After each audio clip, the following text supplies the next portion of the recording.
1000 ఎకరాల ఈ భూ కబ్జాలో పెద్ద పెద్ద తలకాయలు ఉన్నాయి.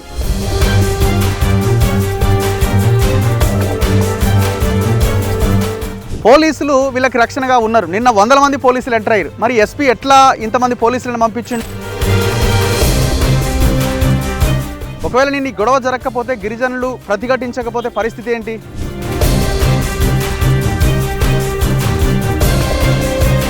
ఈ భూమి ఎవరిది, ఎవరికి వస్తుంది? అసలు ఈ అధికారులంతా ఈ ఎంఆర్ఓ నుంచి, ఆర్ఐ నుంచి, ఈ కలెక్టరు, సిసిఎల్ఏ డైరెక్టర్ వరకు, నవీన్ మిట్టల్ వరకు తక్షణమే ప్రభుత్వం రెస్పాండ్ అవ్వాల్సిన అవసరం ఉంది. ఆ భూమి ఆ పేద ప్రజలకు, ఆ గిరిజనులకు దక్కే వరకు మనం వాళ్ళకి అండగా నిలబడాల్సిన అవసరం ఉంది. ఇది మన బాధ్యత.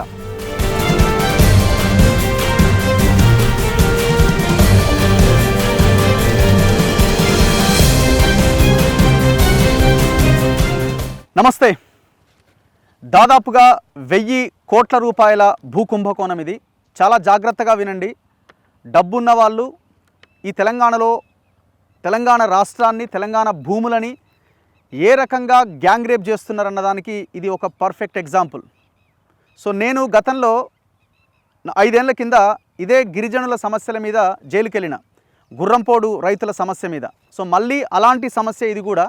అక్కడేమో విపరీతమైన దాడులు జరిగినాయి. కొంతమంది రౌడీల ద్వారా రాడ్లు పెట్టి రైతుల రక్తం చిందించారు. చివరికి అది మొత్తానికైతే వాళ్ళ రైతులు అక్కడ పట్టాలు రాకపోయినా సాగు చేసుకోగలుగుతున్నారు. ఎక్కడ? అది హుజూర్ నగర్లో. అలాంటి మరొక భూ కుంభకోణం ఇది. దాదాపు 1000 కోట్ల కుంభకోణం. సంగారెడ్డి, రంగారెడ్డి ఈ 2 జిల్లాల సరిహద్దు ప్రాంతంలో నేనున్నా. నా వెనకాల గిరిజన మహిళలు ఉన్నారు. వీళ్ళంతా లంబాడీ మహిళలు, ఇదే గ్రామాలకు చెందిన మహిళలు. వీళ్ళంతా సంగారెడ్డి జిల్లా రామచంద్రాపురం మండలం వెలిమెల గ్రామ పంచాయతీకి చెందిన తాండావాసులు వీళ్ళంతా. దీనికి అటుపక్కన ఇంకొంత దూరం వెళ్తే ఈ సరిహద్దు ప్రాంతం రంగారెడ్డి జిల్లాకు వస్తుంది. ఆ రంగారెడ్డి జిల్లాలో కొండకల్లన్న గ్రామానికి సంబంధించిన విలేజ్ ఆ తాండా. ఈ మధ్యలో భూమి ఉన్నది. ఈ మిగులు భూమి అంటారు దీన్ని. ఈ మిగులు భూమిని గవర్నమెంట్ రికార్డ్స్లో మనం బిల్లా దాఖలా భూములు అంటాం.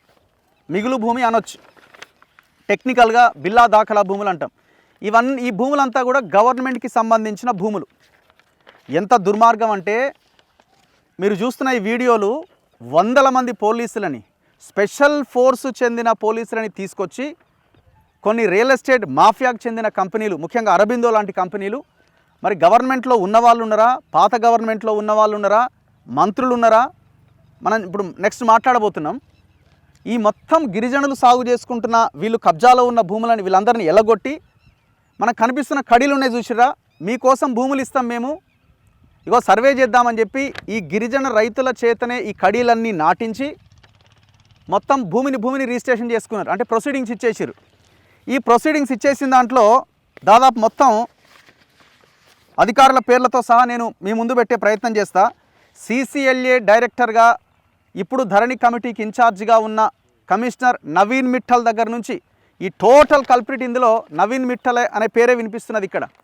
నవీన్ మిట్టల్ దగ్గర నుంచి collector Kranthi Valluri, RDO Ravinder Reddy, MRO Sangram Reddy and RI Srikanth Naik. ఈయన నాయక్ అయిండు, ఓ గిరిజనుడు అయిండు, కానీ అదే గిరిజనులో పొట్టగొట్టిండు.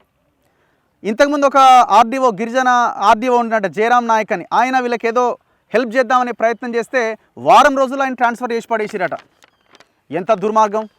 ఇక నిన్న ఒక విధ్వంసం జరిగింది. ఒక రాక్షస కాండ జరిగింది. వందలాది పోలీసులను తెచ్చి వీళ్ళందరినీ హౌస్ అరెస్ట్ చేసి ఎక్కడెక్కడ అరెస్ట్ చేసి జేసీబీలు తెచ్చి భూమిని చదును చేసే ప్రయత్నం జరిగింది. ఈ రోడ్డు కవతలు ఒక పెద్ద బ్యాచ్, ఒక మాఫియా కూర్చొని ఉన్నది తాగుకుంటా.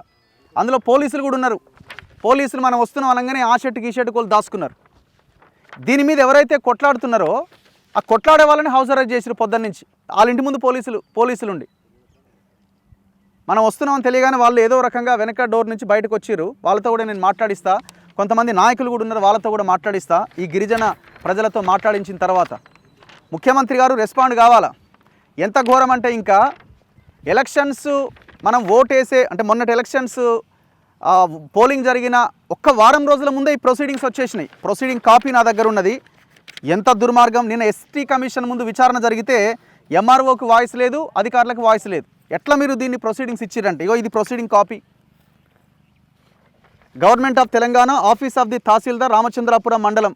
మరి ఎన్ని కోట్ల రూపాయలు తీసుకొని ఈ ప్రొసీడింగ్స్ ఇచ్చి ఉంటారు ఈ అధికారులు?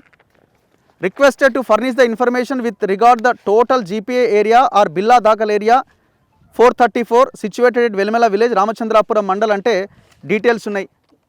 మీరు ధరణిలో కానీ ఇంకెక్కడ చూసినా కూడా ఇదంతా గవర్నమెంట్ ల్యాండ్ కిందనే ఉంది. ఇప్పుడు మనం ఉన్న సర్వే నెంబర్ 434 ఇది గవర్నమెంట్ ల్యాండ్. దీని పక్కనే బిల్లా దాఖలా భూమి 60 ఎకరాలు ఉన్నది. ఇందులో చాలా క్లియర్గా ఈ ప్రొసీడింగ్స్లో ఈ భూమిని కొట్టేసి మీరు చూడండి. Endorsement of the district collector Sangareddy 25/7/2023 నాడు వీళ్ళు ప్రాసెస్ స్టార్ట్ చేస్తే 28/10/2023 నాడు వెళ్ళిపోయింది భూమి.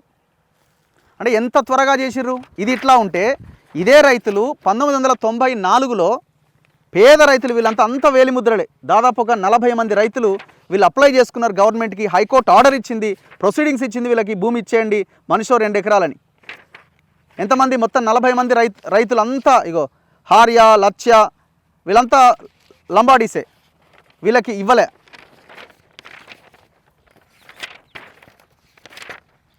ఇది కోర్టు ఆర్డర్. ఇది వీళ్ళ వేలిముద్రలు ఉండే కదా, వీళ్ళంతా వేలిముద్రలు పాపం చదువురాని నిరక్షరాస్యులు. విచిత్రం ఏంటంటే వీళ్ళ ప్రొసీడింగ్స్లో ఏమని ఉంటుంది, అసలు ఈ భూమి ఎట్లా ఇచ్చినవా ఎంఆర్ఓ ఆర్డీఓ కలెక్టర్ అని అంటే వాళ్ళు నిరక్షరాస్యులట, వాళ్ళు అప్లై చేసుకున్నారట, వాళ్ళు కబ్జాలో ఉన్నారట, వాళ్ళకి భూమి ఇచ్చేసిరట. ఎవడబ్బా సొమ్మని ఇచ్చేసిర్రు ఆ మిగిలి భూమి? కబ్జాలో ఉన్నదెవరు? సంవత్సరాల తరబడి వీళ్ళే ఉన్నారు. ఇంకా ఘోరం ఏంటంటే ఇందులో ప్రధానంగా మరి అందరు అడుగుతున్న ఎవరి కబ్జా చేసిందని. ఒకటి విక్రమ్ రెడ్డి, ఇక్కడ ఒక భూస్వామి, వాళ్ళ నాయన కూడా గతంలో సమితి ప్రెసిడెంట్ ఉండనట నరసింహారెడ్డి, ఆయనకి 2 కొడుకులట, ఇక్కడున్న గ్రామ ప్రజలే చెప్తున్నారు. ఈ విక్రమ్ రెడ్డికి ఇప్పటికి కూడా దాదాపు వాళ్ళ పేర్ల మీద వీళ్ళ పేర్ల మీద 900 ఎకరాలు ఉంటుందట. ప్రభుత్వం ఎంక్వైరీ చేయాలా? మీ కమ్యూనిటీ ఆయన అని చెప్పి వదిలేస్తారా? ఎంక్వైరీ చేస్తారా? ఈయన అన్ని పార్టీలతో సంబంధాలు ఏర్పరచుకున్నాడు.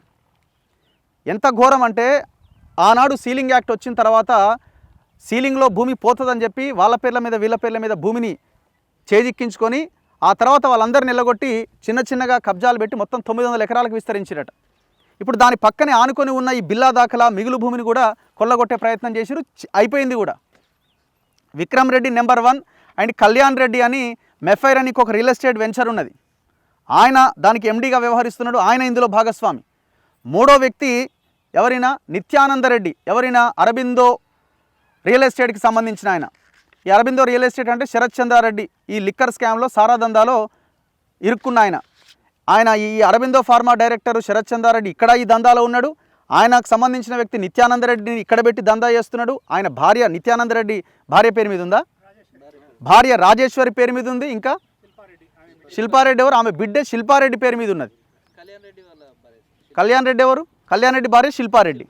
కళ్యాణ్ రెడ్డి భార్య పేరు మీద ఉన్నది. నిత్యానంద రెడ్డి అరబిందో ఫార్మా ఆయన. వీళ్ళందరూ కలిసి పోలీసులతో కుమ్మక్కైపోయి అధికారులందరి చేత కుమ్మక్కైపోయి ఎలక్షన్లకి వారం రోజుల ముందు ప్రొసీడింగ్స్ తీసుకొని వందలాది మంది పోలీసులను పెట్టి ఇక్కడ ఈ దందా చేసిరు. మరి లోకల్గా ఉన్న ఇన్ఛార్జ్ మినిస్టర్ సంగారెడ్డి దామోదర్ రాజనరసింహకి తెలియదా? ఇంకొక విషయం ఏంటంటే కొంతమంది పొంగులేటి శ్రీనివాసరెడ్డి పేరు చెప్తున్నారు ఇటు రాగానే. మరి ఆయన రెవెన్యూ మినిస్టర్గా ఉన్నాడు కాబట్టి ఆయనకు రుద్దుతున్నారా? లేదు ఆయన ప్రత్యక్షంగా ఆయన ఇన్వాల్వ్మెంట్ ఉందా? లోకల్ ఎస్పీ ఇంతమంది పోలీసులని ఇక్కడికి ఎట్లా పంపిస్తాడు? ఏమనంటే వాళ్ళు ప్రొసీడింగ్స్ ఇచ్చారు కాబట్టి మేము వచ్చినామంటారు. మరి అదే పేద ప్రజలు ఎవరైనా మీకు అప్లై చేసి మా భూమి పోతున్నారు ఆయన వాడు కబ్జా చేస్తున్నాడు రండి అంటే ఒక పోలీస్ ఆఫీసర్ వస్తాడా? ఒక కానిస్టేబుల్ అయినా పంపిస్తారా? ఎంత భయంకరమైన విషయం ఇది. ఏ మంత్రి ఇందులో ఇన్వాల్వ్ అయ్యింది 1000 ఎకరాల భూ కబ్జాలో? సమాధానం చెప్పాలి. ఏ పార్టీ ఆయన రాడు. ఏదో కొంతమంది లీడర్లు వచ్చినట్టున్నారు చుట్టుపక్కల వాళ్ళు, కానీ వాళ్ళు మాట్లాడుతున్నారు. కానీ ఒక పార్టీ దీని మీద ఒక పాలసీ డెసిషన్ తీసుకొని దీని మీద పోరాటం చేసే నాయకులు ఎవరూ రారు ఇక్కడికి. నేను ముందు నుంచి ఎవ్రీడే చెప్పేది అదే, భూమి విషయంలో అన్ని పార్టీలు కలిసిపోయినాయి. లేకపోతే వీళ్ళు గవర్నమెంట్ చేంజ్ అయింది మేము మార్పు అంటున్న వీళ్ళు మరి తెల్లారి ఇంతమంది పోలీసులు ఎవరి ఆధ్వర్యంలో వచ్చినట్టు? దీనికి సమాధానం రావాలి. నేను ఒకసారి వీళ్ళతో మాట్లాడించిన తర్వాత మిగతా లీడర్స్ దగ్గరికి వెళ్దాం. సో ఇది మన ముందున్న మ్యాప్. యాక్చువల్గా మనము ఇగో ఇక్కడ నిలబడి ఉన్నాం, 434 సర్వే నెంబర్. ఇదంతా కూడా రోడ్ ఇది మిగిలిపోయిన మిగులు భూమి, ఇది బిల్లా దాఖలా భూమి ఇది. అయితే ఇంకా విషయం ఏంటంటే ఈ దీంట్లో సర్వే నెంబర్లు కూడా మార్చేసారు. కొత్త సర్వే నెంబర్లు క్రియేట్ చేసి కబ్జా చేసారు. కొత్త సర్వే నెంబర్ 632 దగ్గర నుంచి స్టార్ట్ చేసి ఇది మొత్తం కబ్జా పెట్టారు. సో ఒకసారి వీళ్ళతో మాట్లాడదాం. ఎవరమ్మా, ఎన్నేళ్ళ నుంచి ఉంటున్నారు మీరంతా?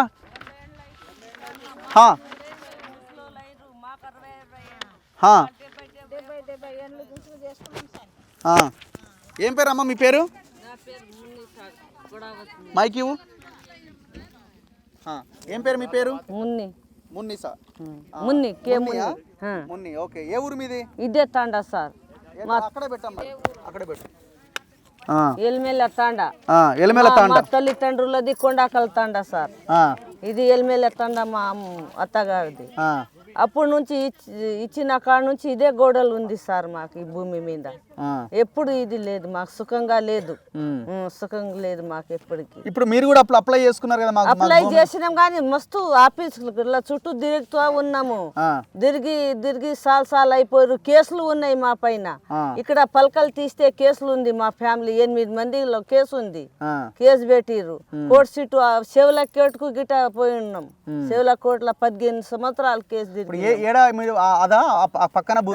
ఇదే బిల్ల దాఖలు భూమికే కేసు ఉంది సార్. ఏం సాగు చేసేవాళ్ళు మీరు? అందులో జొన్నలు, కందులు, మళ్ళీ బోర్ వేసినాం సార్.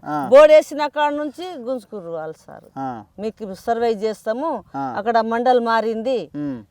శంకరపల్లి మండల్కి వెళ్ళి ఇప్పుడు రామచంద్రాపురం మండల్ మారింది. అక్కడ సర్వే చేసి ఇస్తామంటే మేము ఊక్కున్నాం సార్. ఎన్నేళ్ళ నుంచి ఉన్నారు ఆ భూమిలో మీరు? మా మామలు చేసి మాకు మేము చేస్తున్నాం సార్. కడీలు ఎవరు నాటిరు? ఇప్పుడు మా ముంగట్నే నాటిరు సార్. మీకేమని చెప్పారు? మీరు ఎట్లా సర్వే చేస్తాం అన్నారు. సర్వే చేస్తాం, మీ భూములు మీకే వస్తాయి, ఎవరికి పోవు ఇవి, మా భూములు మాకే ఇస్తాం అన్నారు. మరి ఇప్పుడు ఎవరైనా విక్రమ్ రెడ్డి ఎవరు? ఈ దూరా అంటే దూరా. ఎవరికి దూరా? అప్పుడు వెనకటి మనుషులు దూరా అంటుండే ఆయన. ఇప్పుడు కనబడ్డారు, మాట్లాడినా మీడ కోట్లాడినాం సార్. ఇక్కడ ఇంట్లోకి నీది ఒక గడ్డి పోసా గాని తీసుకోము, మేము సర్వే చేసి మీకే ఇస్తాం అన్నాడు. అట్లా అన్నాడు. ఛాలెంజ్ కట్టిండు. అట్లా మాతో ఛాలెంజ్ కట్టి మా అది సిఐ ఉండే అప్పుడు బిడిఎల్ సిఐ ఏమన్నాడు, ఇగో మీది ఏమన్నా వెళ్తే ఆయన తీసుకోడంట, మీ గడ్డి పోసా గిట తీసుకోనని హామీ ఇచ్చిండు. ఇక్కడనే సార్ అక్కడ హామీ ఇచ్చిండు. ఆ చెట్టు కింద, యాప చెట్టు కింద హామీ ఇచ్చిండు. కానీ ఇప్పుడు దాకా మాకు చేసి ఇవ్వలేడు. మరి ఎట్లా మీ భూమి వదులుకుంటారా మీరు? ఎంత కష్టం పడుతున్నాము, పడుతూనే ఉన్నాము. ఇవాళ ఇస్తారు, రేపు ఇస్తారని ఆశ మీద తిరుగుతూనే ఉన్నాం సార్. మేము బోర్ కొట్టుకుంటే కరెంట్ ఇవ్వలేరు సార్. ఇక్కడ ఎమ్మెల్యే ఎవరు కోటేశ్వర? ఎమ్మెల్యే ఎవరు? ఎమ్మెల్యే గుడప్ మైపాల్ రెడ్డి సార్. మేధావే ఉన్నాడు. మేధావే ఉండదు సార్. గుడప్ మైపాల్ రెడ్డి. మాకు కరెంట్ ఇవ్వలేరు సార్. జనరేటర్ తోని పక్క భూమి లాగా పంట వేసుకున్నాము. అప్పుడు వాళ్ళకి సిగ్గు స్థలం వచ్చి ఇప్పుడు ఒక పంట తీసినాక జనరేటర్ తోని ఇప్పుడు కరెంట్ ట్రాన్స్ఫారం రోడ్ మీద కూర్చునబెట్టి పోయి సార్. అట్లా అయింది మా సంసారం. ఓకే. మీ పేరమ్మా? ఎవరు మాట్లాడతారు? మీ పేరేం పేరు? మీరే ఏం పండించేది మీరు అందులో? మేము జొన్నలు, కందులు, ఓకే, మళ్ళా ఏమో సామలు, సద్దలు పండించుకొని తిన్నాం సార్. తిన్నాం కానీ పన్నులు కట్టకపోతే మా తాతల మీద, మా నాయనల మీద బండలు పెట్టిరు. పైసలు పన్నులు కట్టకపోతే ఎప్పుడు 9 ఏళ్ల కింద అదే భూమికి మా నాయనలకు అందరికి ఎలగొట్టిరు. భూమిలో మెతికలు కూడా ఎలగొట్టిరు. పన్నులు కట్టకపోతే బండలు పెట్టిరు. చేయకపోతే ఇక ఏడాడ జీతాలు ఉన్నారు. ఏడాడ కట్టెలు కొట్టినాము, కట్టెలు మోసినాము, 10 ఊర్లకు మోపులు మోసినాము. రూపాయి జమ చేసి మేము పన్నులు కట్టినాము. 45 ఎకరాల పని భూములు చేసినాము. 1 గుంట భూమి ఇవ్వకుండా ఇకనం రెడ్డి దూరం మాకు అందరికి వదిలే కొట్టేసిండు. తండలకు ఖరాబ్ చేసిండు, మా కొండకల ఖరాబ్ చేసిండు, తండలకు ఖరాబ్ చేసిండు. మాకు ఏది ఏడ బతుకు పేరు లేకుండా మాకు చిత్తపులుసు చేసినాడు చేసేసిండు మా సార్. మాకు ఏం లేదు, మాకు భూమి కావాలని మేము ఇప్పుడు నెల రోజులు పొరలాడుతున్నాము. మరి ఎట్లా ఇప్పుడు మీరు అటు ఇటు పోగానే లేపుతాడు. మాకు కూడా లేపి వేసేయండి లోపల. అంతేనా? లేపి వేసేయండి బోందల, మాకు కూడా వేసేయండి. నిన్న ఆడ వడ్డం కదా, ఇక మోకాలు ఇరిగినాయి. ఒక కన్ను వలిగింది చూడు, కన్ను కూడా వలిగింది. గుంతలలో పడేసి నిన్న పోలీసు వాళ్ళు ఆడపిల్లలందరూ నూకేసి. ఇంత పరిస్థితి మాది. జేసీబీ కింద పోయి కూర్చుంటే జేసీబీ మీదకెళ్ళేస్తారు ఆ గుంతలలో. ఎంత 180 పోలీసు వాళ్ళు ఆడపిల్లలు ఇక్కడ సంకలలో వేసి మీద లేపుతులు మీకు ఇంటికాడ వేసి వస్తామని ఇంతగానం దళితం చేసిన మామలతో నిన్న. ఇంతగానం బాధ పెట్టరు. మగ పిల్లలను ఎత్తేస్తున్నారు లోపట. ఎక్కడికి ఇక్కడికి వెళ్ళి మగ పిల్లలను బయట గుంజినాము. మగ పిల్లలను తీసుకుపోతున్నామని తీసుకొని వెళ్ళిపోతున్నారు. ఎక్కడ పోయా ఆమె ఒక ఆమెకు చేయి పోయింది, ఒక ఆమె కాళ్ళకు కన్నుకు దెబ్బ తాకింది.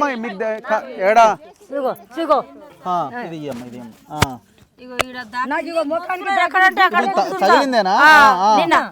నిన్న దలిగింది. మా తాతలు ముత్తాతలు చేసిన భూములు ఇప్పుడు మాకు వెళ్ళిపో అంటే మేము ఎక్కడ వెళ్ళిపోవాలి? మా నాయనలు మా ముత్తాతలు అప్పటి నుంచి చేసిన కన్నా బాధ చేసి ఏమో అందాలు వేసినాం, ఉల్వలు వేసినాం, కందులు వేసినాం, జొన్నెలు వేసినాం. ఏం అడ్డమైంది ఏం వేసింది వేసి తిని ఉంచిన భూములకు ఇప్పుడేమో పట్టా చేసి అంటే గుంజుకొని తింటే ఎట్లా ఎక్కడ పోవాలి మేము సార్? ఇప్పుడు కొట్టింది ఎవరు? పోలీసులేనా? Ladies police. మరి ఎట్లా మరి ఎన్ని రోజులని ఇట్లా చేస్తారు మీరు? 7 రోజులు అంటే బాధపడుతూనే ఉన్నాం సార్. ఏం చేయాలి? బాధపడుతూనే ఉన్నాం. ఇగో ఈడ ఆడ కూలి నాలి చేసి తింటున్నాం. మా ఎంబడి భూమి ఎంబడి తిరుగుతున్నాం. ఎట్లా చేయాలి? మా బతికని సార్. ఓట్లు వేసిన లీడర్లు ఎటు బాయ్? ఓట్లు వేసిన లీడర్ ఎక్కడ ఉన్నారో అందరు కలిసి ఉన్నారు. మాకు తెలుసా? మాకు చదువు రాకపోయా, మా పొరలకు చదువు రాకపోయా, మా తండ్రులకు చదువు రాకపోయా, మా అన్నలకు చదువు రాకపోయా.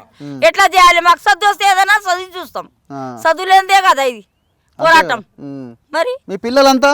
మా పిల్లలకి గిట 5, 6, 8, 9 చదివించినాం. వాళ్ళకి వస్తుంది ఆ కాగితం? వస్తుందా సార్? డిగ్రీ చేసేటోళ్ళు చదువుకుంటారు. ఇప్పుడు మీతో మీరు కొట్లాడేదంటే పెద్ద పెద్ద వాళ్ళతో కదా? పెద్ద పెద్ద కొట్లాడినా కానీ చేసిస్తాం. ఆడికి రాండ్రి, శంకరపల్లికి రాండ్రి, రామచంద్రాపురం రాండ్రి, సంగారెడ్డి రాండ్రి, అట్లా దింపుతున్నారు, తోలిస్తున్నారు. ఎంత తిరగాలి? కష్టం చేసి భూములన్నీ గుంజుకుర్రి మేము కూలి చేసి బతికేటోళ్ళం. మరి తిరిగి తినాలేం మేము తిరిగి తినాలేం సార్. సో ఇప్పుడు ఎమ్మెల్యే అయిన గూడెం మైపాల్ రెడ్డి ఆయనది కూడా పెద్ద బాధ్యత. మరి ఇప్పుడు ఈ లెక్క తేల్చాలి. మరి నేను కూడా అన్ని కబ్జాలు పెట్టినా కాబట్టి ఇక మరి ఈడొచ్చి నేనేం మాట్లాడతాను అనుకుంటే కాదు. సరే నీ పక్కన పెట్టి కానీ ఫస్ట్ వీళ్ళ గురించి మాట్లాడు. టోటల్గా అందరూ ఇందులో ఇన్వాల్వ్ అయినారండి, డౌట్ లేదు. అరబిందో అనగానే కేటీఆర్ గుర్తొస్తాడు, అరబిందో అనగానే ఈ గవర్నమెంట్లో ఉన్న వాళ్ళు గుర్తొస్తారు, ఇంకో గవర్నమెంట్లో ఉన్న వాళ్ళు కూడా గుర్తొస్తారు. ఫార్మా ఇండస్ట్రీ, అది రియల్ ఎస్టేట్లో కూడా ఎంటర్ అయిపోయారు వాళ్ళు. ఇంకా మాట్లాడడానికి ఏమున్నది? కులాలు కలిసిపోయినాయి, ఫార్మా ఇండస్ట్రీలు కలిసిపోయినాయి, వ్యాపారవేత్తలు కలిసిపోయారు, అందరు పార్టీలు కలిసిపోయినాయి. ఎవరు మాట్లాడాలి వీళ్ళ గురించి? అన్నింటి మీద ఇప్పుడు రాజకీయం చేస్తున్నారు కదా హైదరాబాద్లో. మరి ఇక్కడ ఎందుకు ఈ ఇష్యూ మీద మాట్లాడరు?